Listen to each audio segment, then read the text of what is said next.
નમસ્કાર દર્શક મિત્રો, ઇન્ડિયા લાઈવ ન્યૂઝમાં આપનું સ્વાગત છે।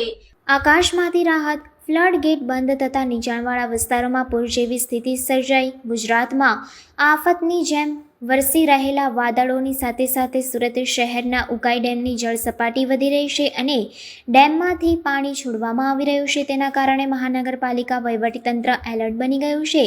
ડેમમાંથી 2.5 લાખ ક્યુસેક પાણીના અવિરત પ્રવાહની સાથે સુરત અને તાપી જિલ્લામાં વરસાદના કારણે 3 લાખ ક્યુસેક પાણી નદીમાં છોડવામાં આવી રહ્યું છે, જેના કારણે મ્યુનિસિપલ કોર્પોરેશન પ્રશાસને મંગળવારે સવારે 3 ઝોનમાં કુલ 22 ફ્લડ ગેટ બંધ કર્યા હતા, પરંતુ ફ્લડ ગેટ બંધ કરવાથી બીજી સમસ્યા સર્જાઈ હતી। ગટરના પાણીના બેકઅપને કારણે રાંદેર, કતારગામ અને રાંદેર ઝોનના કેટલાક વિસ્તારોમાં પૂર જેવી સ્થિતિ સર્જાઈ હતી અને 165 લોકોને સલામત સ્થળે ખસેડવામાં આવ્યા હતા।